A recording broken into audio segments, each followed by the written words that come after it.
Hey, Mike. Good evening, everybody. This is Mike Herney, MassRealEstate.net. There's three topics I'd like to speak about tonight. One is I get a lot of complaints from people about Home Depot. They say, hey, where's my gift card? Where's my discount? And then I go through and I see that they haven't signed up. When you join Mass Real Estate on NewHampshireREA.org, hi, Robbie, how you doing? I'm going to need Dramamine if you keep dancing around like that.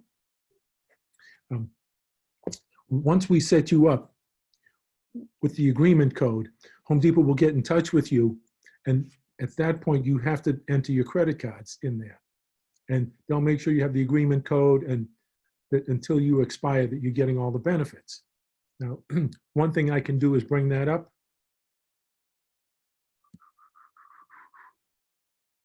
I hope everybody can see this.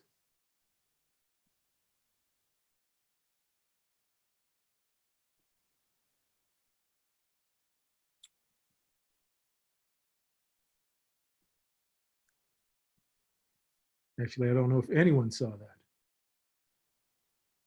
that. Anyways, you go into Pro Extra. If you're not signed up for it, contact me. I'll make another stab. And I'm going to unmute everybody for a minute.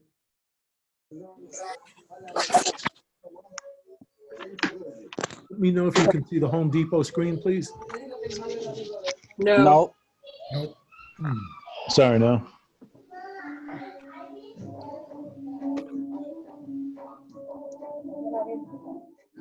Screen. How's that? Yes. Okay, if you look at this, this is my account. And I'd like you to notice that We need this a case. lot of cards there. I don't know how he does his bill like this. Well, Home Depot bill.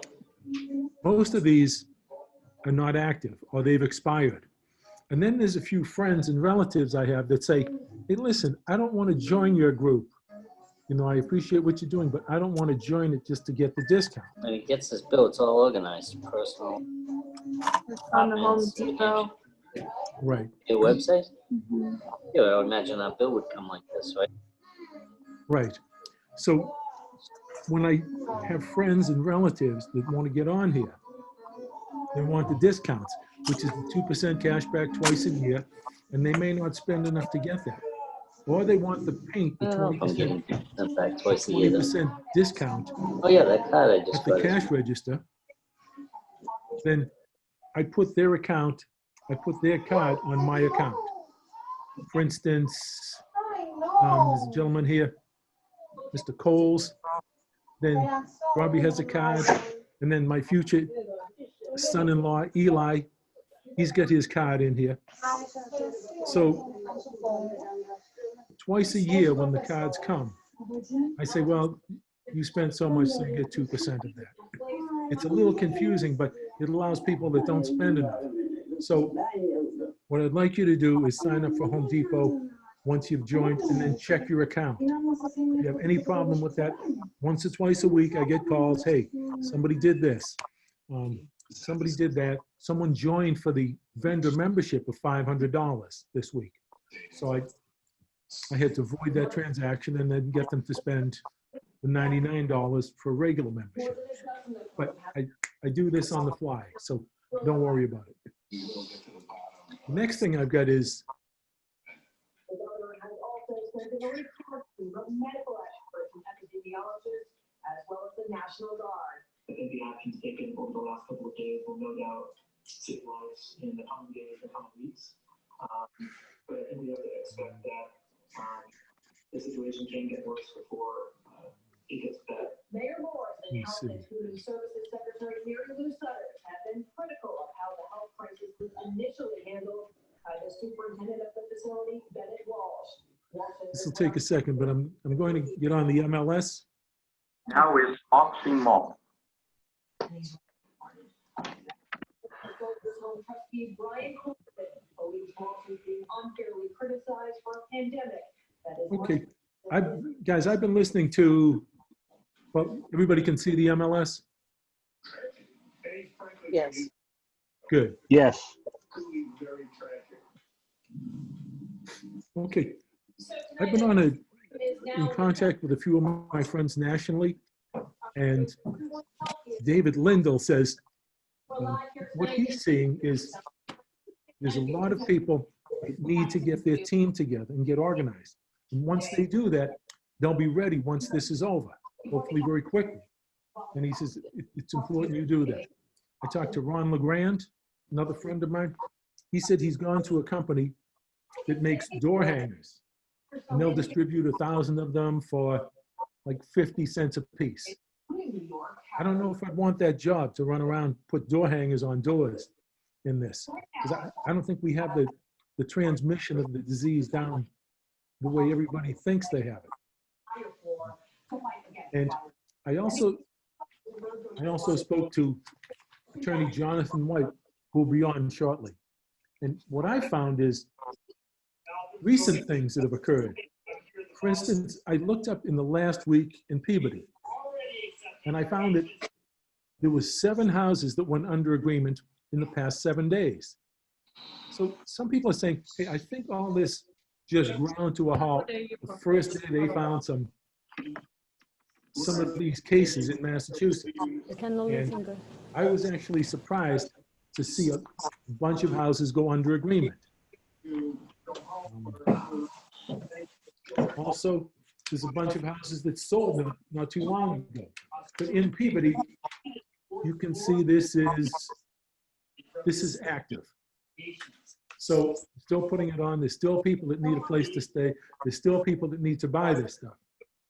So what I would say is you've got to get out there and you've got to look online for these properties. If you need a good broker, there's plenty around. They can send you this information, and you can check. You can do virtual showings. There's drive-by appraisals going on. And I've talked to some people, and they say most contracts now have a COVID-19 addendum on them. And when I spoke to Attorney White just before this, he said he's had some closings fall through, and he'll give you some of the reasons that this has occurred in his world. Mike, can you mute everybody? There's a lot of background noises.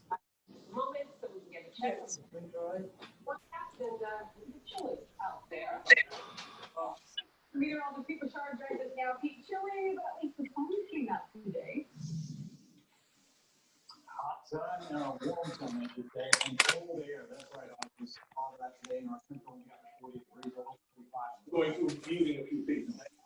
Temperature 50 degrees in southern New Hampshire. How would you look at the dry air, the wedge of dry air that came in and just parted the cloud, pushed them out to the Cape. Finally did, on Cape Cod, get to the sunshine.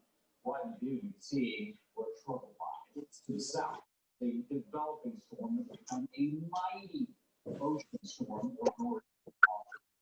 We did rain eventually. It's that big, even if it's 60. I think if you press Control A, you'll mute everybody. April and 34. You tell you that 20s and low 30s. Oh, this is moving eastbound. What's ironic about this is that we'll throw rain back our way on Thursday. Or can we request people to turn off the news, the TV in the background? That's you. What? Turn off the news. Hear it? No, it's you have it.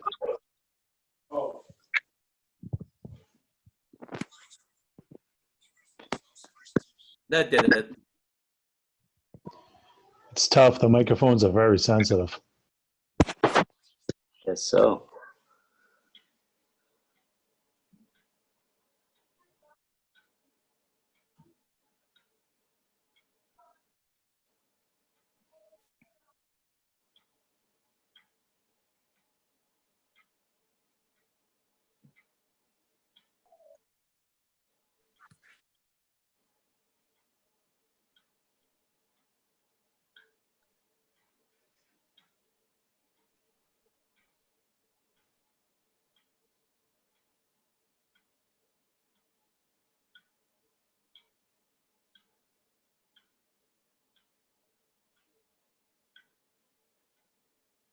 Oh, we didn't call Home Depot to make sure, stop that charge.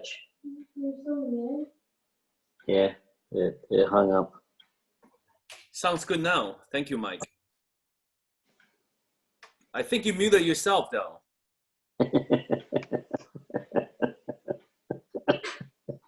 They should practice when they're having these. Well,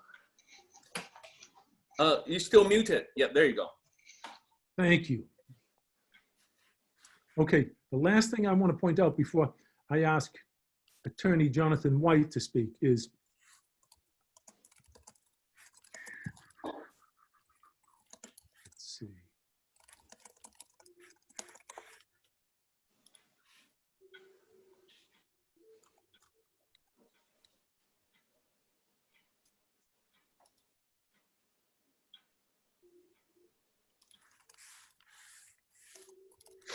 Okay, the last thing I'll say before Attorney White gets on is last year, I think it was March, we had Attorney White come and speak to us.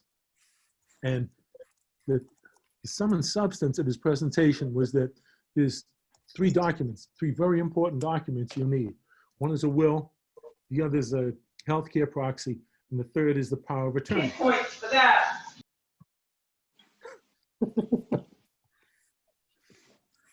Anyways, he spoke to us at an evening meeting. Then he did an all-day seminar and showed us all the forms he was going to use.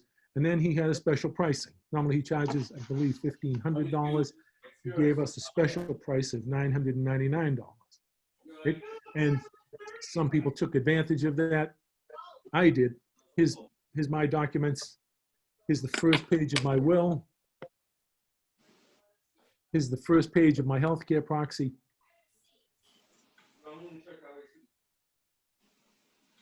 And there's the power of attorney. So I've gone ahead and done this.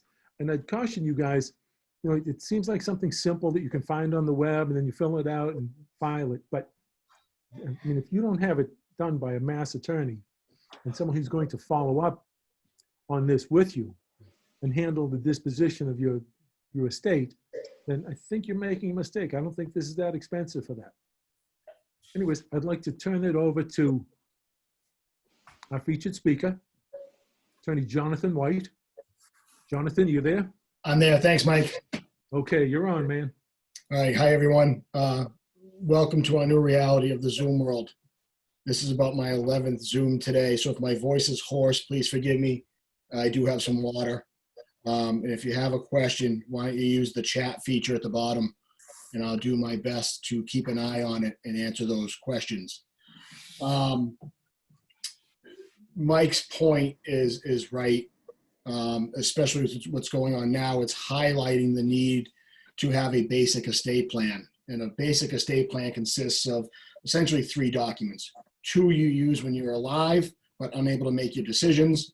One you use when you pass away to prove where your assets go. And those documents are a healthcare proxy, a power of attorney, and a will.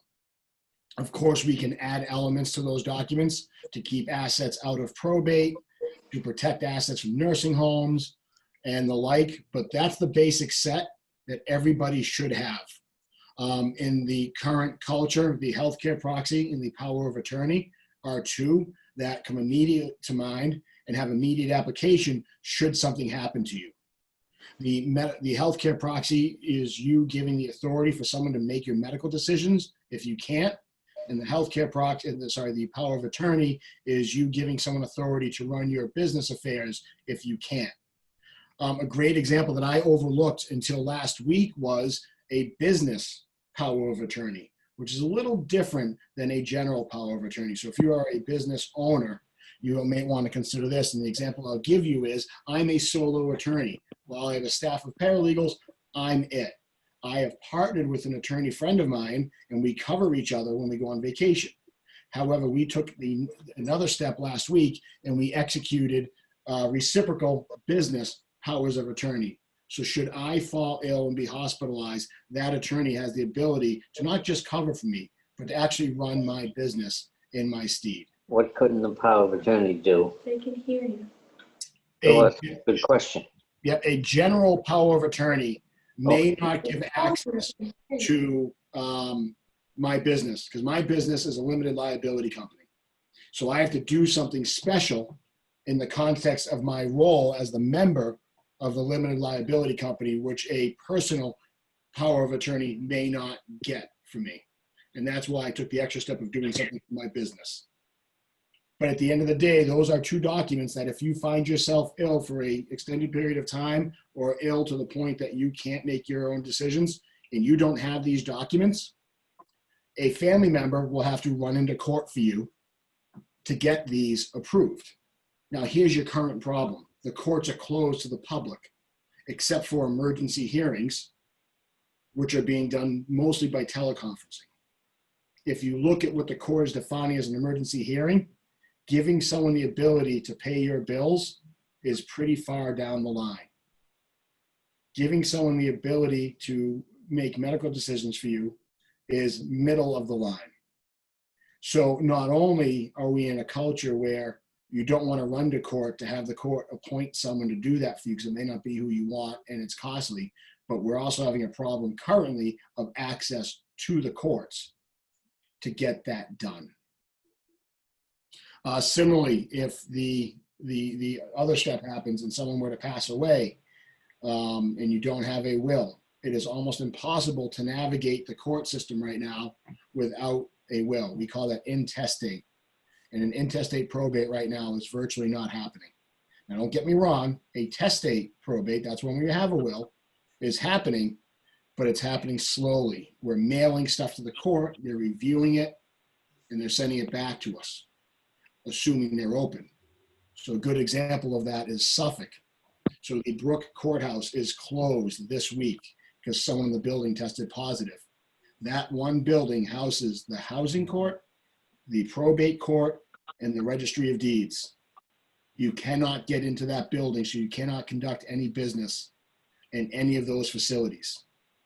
We're a little lucky in that on the recorded land side, we can still e-record. They gave some of their employees the ability to do that from home, but it's slow and it's ongoing. I think as we get into this crisis, more and more court facilities will find themselves closing down even more than they are now for periods of time. So that's why those documents are important. Mike and I were talking before the call, and one point that we wanted to highlight was if you're inclined to do this kind of work, now is actually a good time to do it. Because for several of us, we're either working from home or our work time is down. And the hardest part about creating these documents is filling out basically the client questionnaire, which is the first step. And now we seem to find ourselves with more time to get to that type of a document to fill out to start the process. I'm just seeing if anyone has any questions. So that's where we are with those with those documents in the probate court situation. Mike, you also wanted me to talk a little bit from the real estate closing perspective and give the lay of the land right now, right? Yes, sir. Do you want me to talk any more in probate than I just did? Well, I'm reluctant to come up with anything really adversarial with this believe it or not, with this pandemic. But I think you said towards the end of our previous conversation was that it would be a shame for somebody that had sat through an evening with you, that had gone through an all-day Saturday, that had filled out the forms, and then they said they were too busy to do this. And I was in those shoes previously. Offering up to $200 off all mattress orders for my listeners at helixsleep.com/PAG. Someone's got a radio on. LIX.com/PAG for up to $200 off right now. It never seems to fail. High interest credit cards. Yeah, so the point I was making with Mike was for someone, especially who started this process and simply didn't finish it yet, to have something happen where those documents would be helpful would be really disconcerting to me. Because you were right there, right at the finish line, and it would be a shame to have something happen when you were that close to getting those documents done. That was the point Mike and I were talking about. I think your words were it'd be a shame for somebody to go on a ventilator and not have done this. Yes, I didn't want to be that candid with the group, but yeah, those are my words. Mm-hmm. I don't know if you've had any friends come down with this. There's a couple of friends of ours that have, not people we're in contact with all the time. A friend of mine in North Carolina tested positive last week. Yeah. Oh, that's too bad. Mm-hmm. So. Okay, so everybody, what I've done is record this, and I'll probably make it available to everybody that was on it. And if you want the contact for Attorney Jonathan White, I'll send that out also. Yeah. Then you can follow up, you can do the stuff, then you can rest easy. So the real estate outlook is getting better than it was. We have a lot of hurdles to deal with in the closing process, and we have hurdles at almost every step of the way. We're fortunate that as an industry and as a bar of attorneys, we've been coming together to deal with these hurdles. And we've gotten some good legislative and executive order support for us. So I just kind of wanted to give you guys the overview of what's been going on and how we're dealing with things if you're buying or selling real estate. And at the end, I have one little business tip that I got from my attorney coaching program that might be beneficial to you guys. So the first problem we're having is amending our purchase and sale agreements. If you're buying or selling real estate in today's climate, and there are deals still happening, they are happening. I'm getting title orders from banks. I'm still having sellers hire me to sell. But we have to be careful, and we have to have some language in there because I'm also seeing deals fall apart.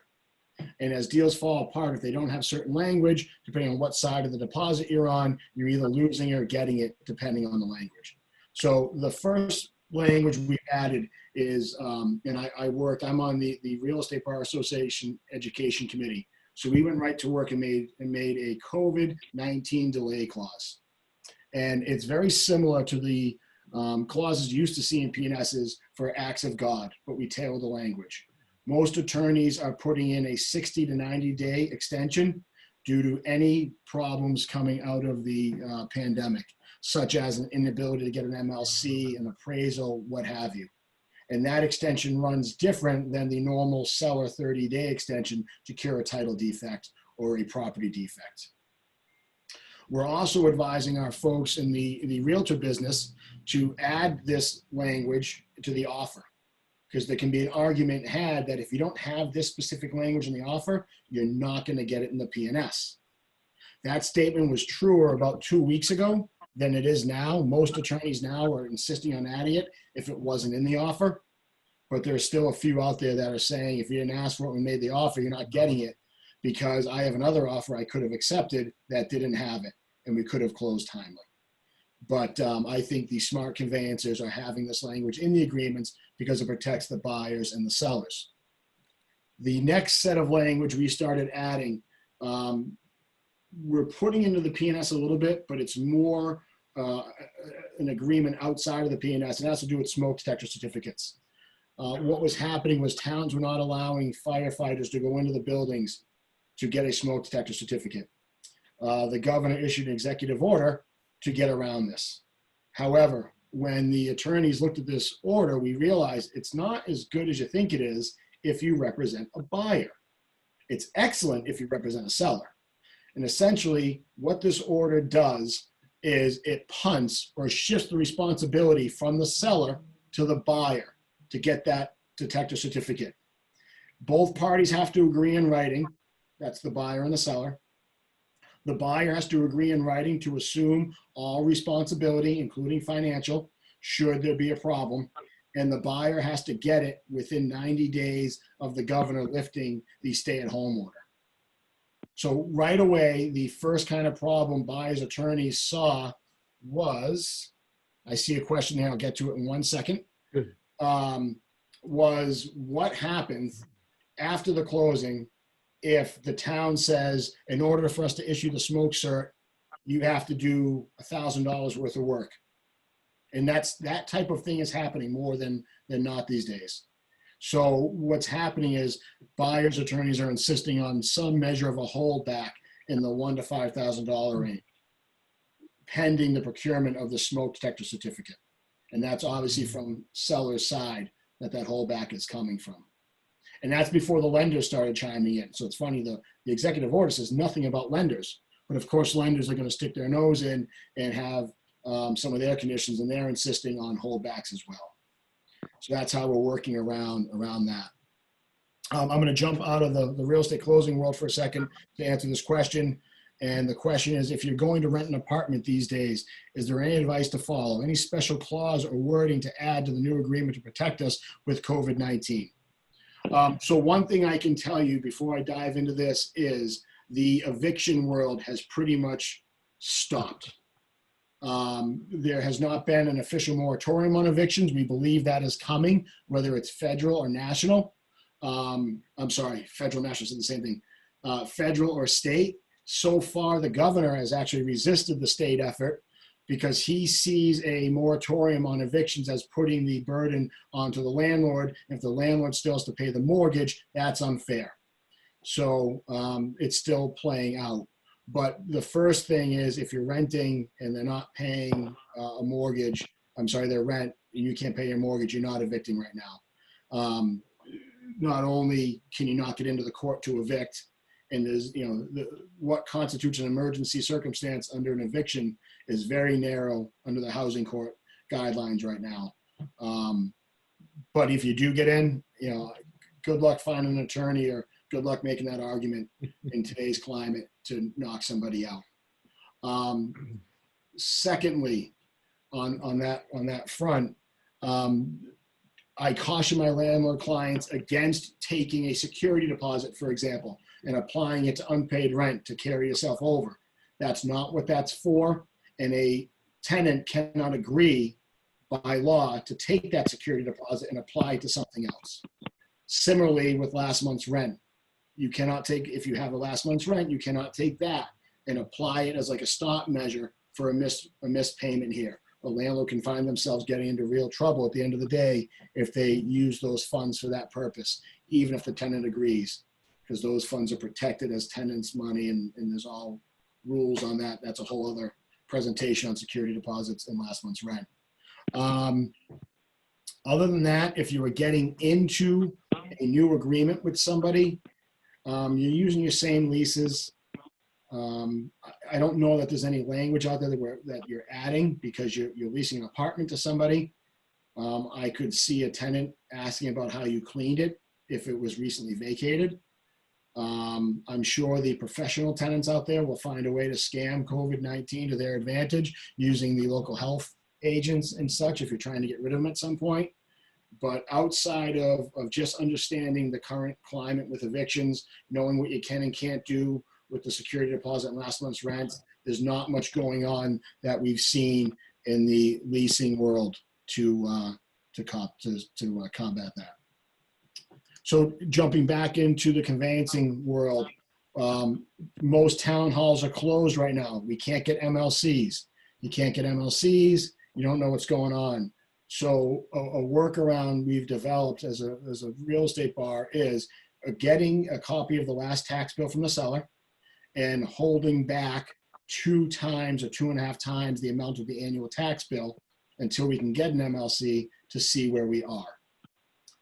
The holdback is in case there's unpaid taxes that we don't see in the bill, but they're, but are out there or the town hasn't processed them yet. So you can kind of see the common theme. The common theme is we're still able to push real estate closings through, but we're holding back portions of sellers' funds until we can prove things down the line. I heard Mike talk about appraisers for a while. Appraisers stopped. Now they're doing drive-bys, which is helping. But what has kind of gummed the works up the most right now are plot plans. It's an interesting thing. While they say the financial world and mortgages are essential, and real estate attorneys who close the mortgages are essential, while you would think anyone on that chain that does work there is essential, but they haven't said that. And they've actually said engineering offices are not essential right now. So we're having trouble with some engineering offices giving us plot plans. And that's something we have not figured out a way around yet, because you need that plot plan to figure out, if there's any encroachments or not. And we just don't have a workaround for that other than call different engineers and see if they're going out to do those plot plans. Signing documents has proven to be difficult because people don't want to be in a room. Attorneys are handling this differently across the board. I can speak to,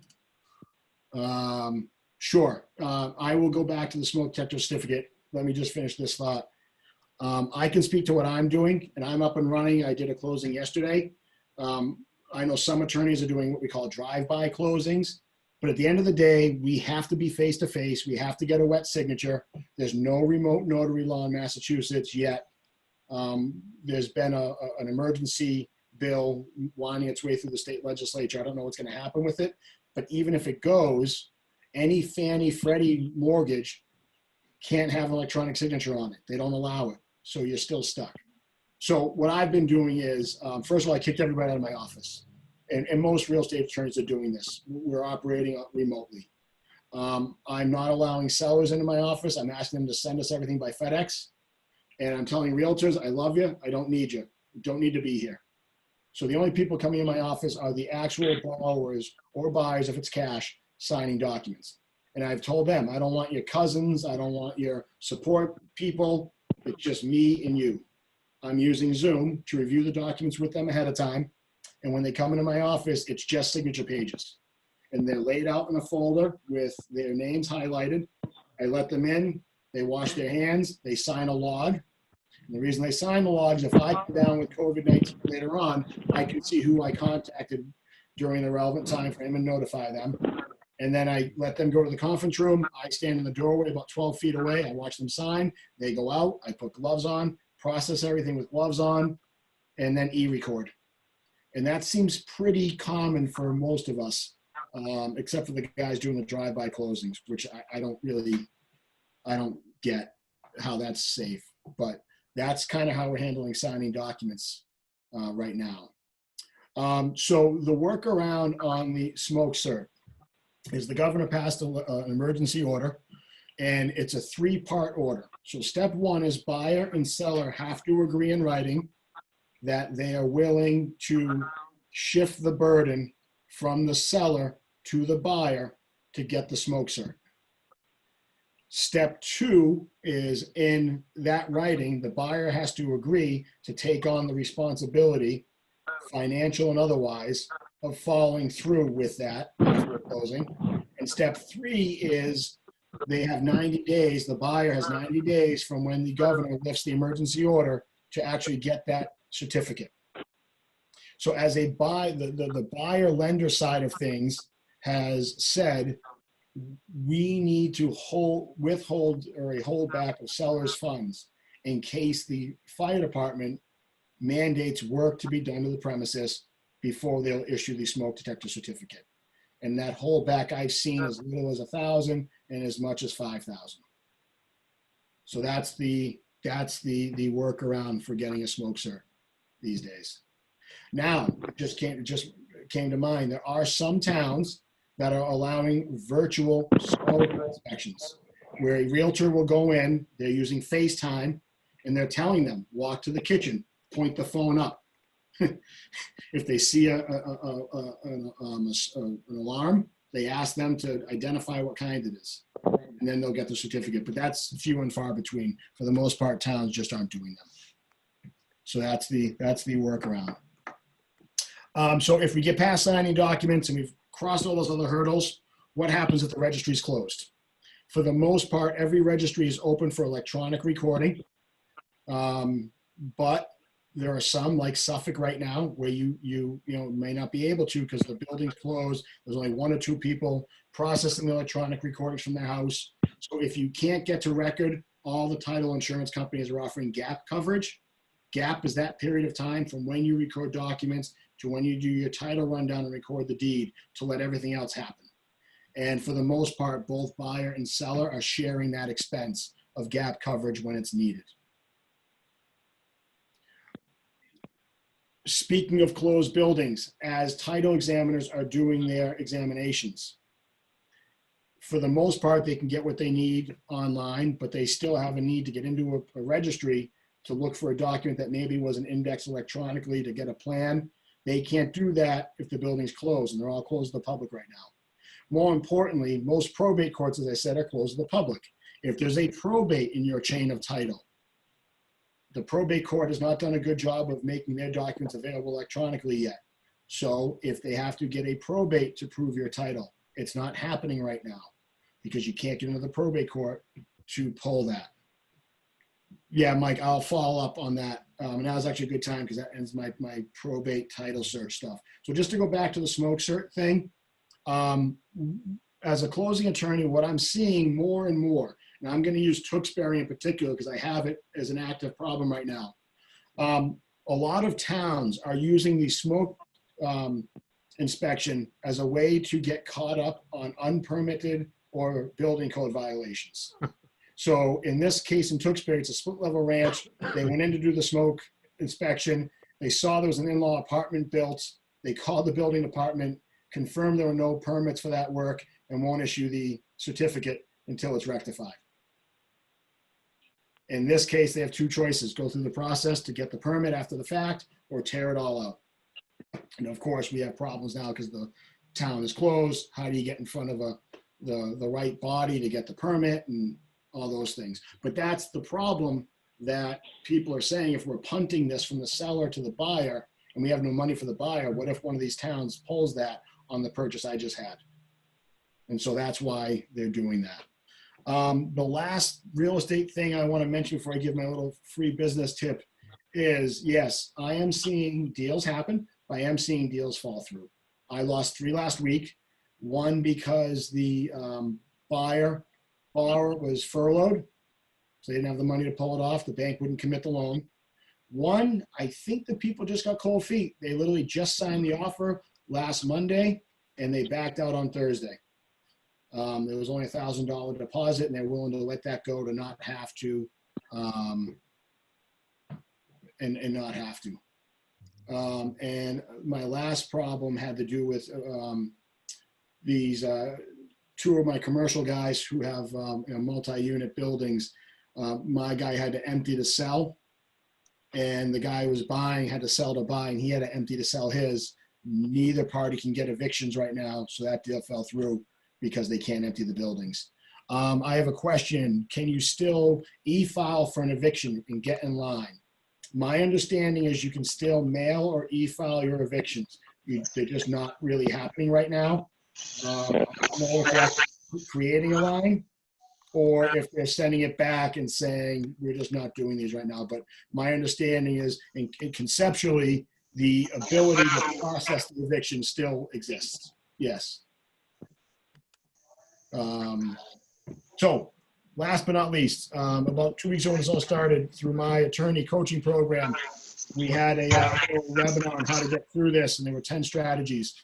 They were broken into different parts. 1, just how to keep your office safe if you're still up and running. 2, how to protect your business if you can't work. And 3, how to market. So in that second category, one thing that really struck me and thought worth passing on to people is the following. If you have any lines of credit, whether they're on a house you own, if they're on your business, draw them down now. Cash those lines of credit out. Take the money from the bank you drew it on and deposit it into a different bank. And the idea is this: if the shit really hits the fan and we're really in trouble and you need to access those lines in 3-4 months, learning from what happened in 2008 and 2001, when banks get tight, the first thing that they get rid of are their lines of credit. So if you didn't access, they may not let you do it. If you have some out, they may cap it. And if you took it out and kept it in the same bank, they have clauses in the agreements that let them claw the money back. So if you leverage that resource now, put it into another bank account, it's there. And the idea is the few months worth of interest you'll pay on that outstanding money is worth the investment to have that money should you need it later on. So that was the little free tip that I found very applicable to me as a small business owner. And I think hopefully you guys will find it applicable, especially if you have lines of credit on your houses. I have a question. One of our members will be giving out a 14-day notice and then receive the rent when it's due. That's a little strong. Yeah, no, I'm telling you, any adverse action you take against a tenant for not paying rent right now, the court will not look favorably on that if they even entertain it at all. It's a hard pill to swallow right now because if you're paying your mortgage, they're not paying your rent, you're out. But we all know the climate in Massachusetts. It's very tenant friendly as it is. But if you're going into court trying, especially on a 14-day notice, to try and get rid of somebody, the court's just not going to deal with you. First of all, you're not going to get into court. You're just not going to. If you happen to, for some reason, slip through the crack, they're going to laugh you out of the court. They're just going to. It's not going to happen right now. It's unfair, but that's the climate we're in. You're better off trying to work something out with the tenant to maybe have a payment plan over this time, work with your lender to see if they'll forgive your mortgage payments. Some lenders are suspending payments right now. I mean, you have to make the payments later on with interest, but there are ways. But I think evicting right now is just not gonna go well for you as a landlord. And yes, if you can defer your mortgage,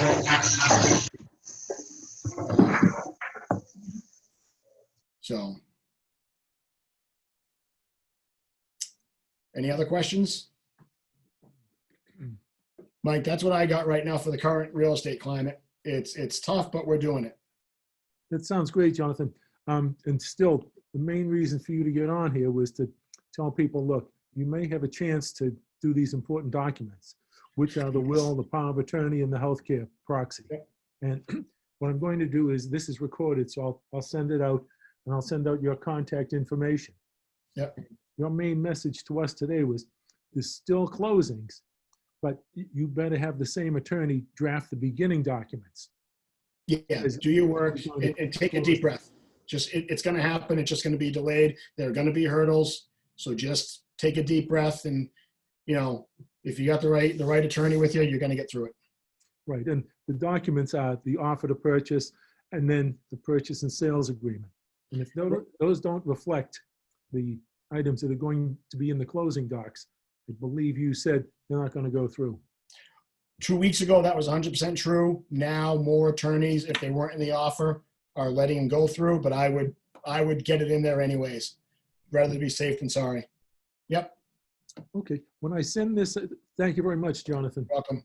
When I send this out, there's also going to be a link for you to contact senators and Congress and all your local reps to ask for Congress to pass something that'll help landlords. All the details will be in there. Now, personally, I'm still out there looking.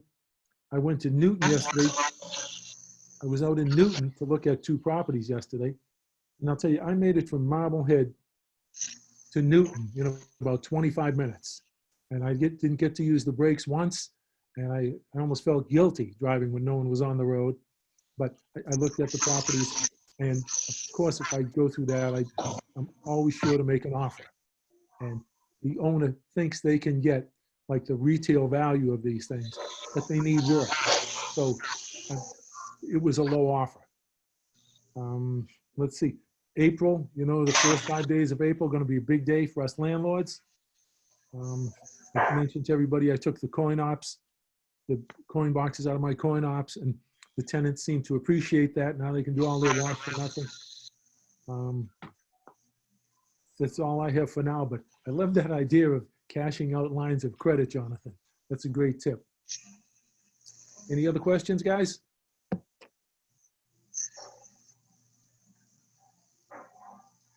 Okay. Thanks, Jonathan. We really appreciate it. Thank you, Mike. Thanks for having me, guys. Appreciate it.